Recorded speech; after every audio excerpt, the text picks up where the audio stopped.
زه په شب قدر کې وم او یو سړی و چې داغه دا یو خپه بالکل په دې بیخ کې غوسه شوی و نو په ډانګورو به ګرځېده نو ما هغې ورځې تپوس وکړو چې د خپې باندې دې څه چلو چې ته په ډانګورو ګرځې هغه ما ته وایي چې مولانا صاحب دا لږ اوږد باس دی څه وخت به زه ستا ځای ته درشم بیا به دې پوه کړم مال ډېره څه ورځې پس هغه راغی کټ کې کېناستو ما ته وی چې زه سواد د کوهستانونو یم غریبۍ در په در خاورې په سر کړی یم لاره روانو ما یو اوښ لیونی شوی چې اوښ لیونی شوی نو هغه مالک یې هم تېنه منډې والې او خلق هم تې منډې والې ما زړه کې اراده وکړه چې د دې اوښ دا پیزوان چې دی پکې ځوړند دی نو د اوښ ته په دې پوزه کې داسې څه چارګل غوندې اچولې هغې کې پړی اچولی دي چې راوینېستم نو ویل د هغه اوښ چې ما ته وکتم نو اکر یې خراب نو ما هم ترې منډه کړه چې مې منډه کړه منډې منډې منډې داسې یو غره خوا کې ادیره و هغې کې یو سرنګ غوندې و په هغه سرنګ کې ته زه ننوتم او دا بلا راپسې ده کیناګر ډېری خود اوښ غوندې ظالمه کینه چې دا په حیواناتو کې د بل شي نشته اوښ ډېر سخت کینه ناک شی چې زه ترې په سرنګ کې ننوتم نو دی خو راپسې راتلی شو نه نو وی دا سرنګ خوله کې سملاستو او دا بوتاړې چې دی دا د دې سرنګ دې خولې ته کېښو چې راوځې به ګینې په کمه سات چې تیر شو نو ابتدا کې چې سړی یو سمسته کې نه نوځي نظر یې نه لګي چې لږ سات تیر شي نو سرڼا تیاره باندې داسې پوه شي چې لږ سات تیر شو نو څه ګورم چې یو لوی مار پروت دی یو لوی اژدها پرته ده او هغه سره یو د انسان د اډوکو یو ډانچه پراته ده ثابته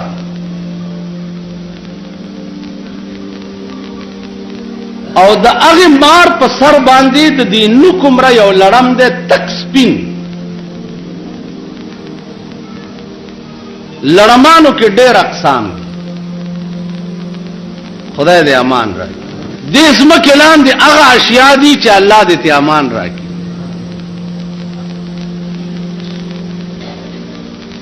نو یې ماړه کې خیال وکړو چې اوښ نه خو به بچ کېدی یا نه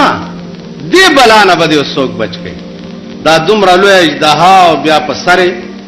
او هغه لړم د دې اژدها په دې سر ګرځېده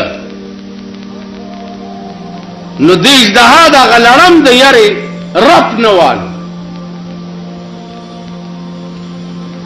رپ نه وال بس غلی پرته و په دې سره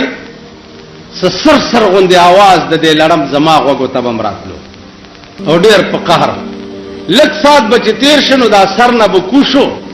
او ور برغه د دې مړی د ډانچې ته به یو ټک ورکو چې ټک به ورکو نو دا ډانټه به ټوله داسې اوچون کېده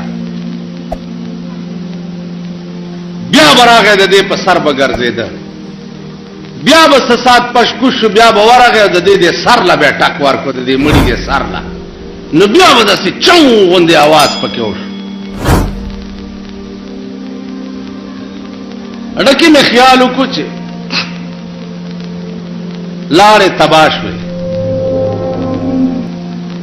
خو دا سوچ راغی چې دا اژدها چې دا د دې لړم د یارې خوځي نه راشه ته خو خلاصېږي یا نه دا خو د دې بلا نه خلاصه که نو وی کېړی مې راوویسته او هغه لړم مې د دې اژدها د سر نه پې داسې ووالو او شړپ مې ورکو لړم مې مړ کو خو چا مې مړ کو نو زما کېړی ایره شوه نو عرض مې دا و چې دا اژدها پوه شوه چې دې سړي خو ما سره ډېره لویه نیکي وکړه او د لویې بلا نه خلاصه نو اجدها داسې وخوځېده. نو ما ته وی چې مولانا صاحب غبراو شم چې بس زما خیر نشته. وی چې وخوځېده نو داسې راتاو شو او روانه شو د دې سوري دی خولې، چې د سوري خولې ته روانه شو نو دغه اوخه په دې بوتار باندې یو چک پیو لګول او بیا ته ووت. نو دا اوخ را ګنجلکه شو داس او اجدها لاړه. ډېر سات تیر شو دا اوخ خوځي نه مال چې جوړ مر شو. وې دا سرنګ نه چې زم را ووتم نو دا اوخ پروت ته عمر دی. په دې خېټه کې مې یو لته ورکړه چې بیړه دې غر کشه په ما دې سم مرګ تیر. وې چې لته مې ورکړه تر ګوډې ګوډې مې خپه پکې نه نواته، چې نه نواته خو چې خپه مې تر وېسته بیا زما خپې نه غوښې دوړېدل شروع شو. وې هسپتال ته یوړم، ډاکټرانو ویلي چې هله زر ته بیخ کې دا خپه پرې کوي کې نه ټول بدن اوس څښا کېږي. نو دا خپه رانه بیخ کې پرې کړه ځکه زما دا خپه نشته.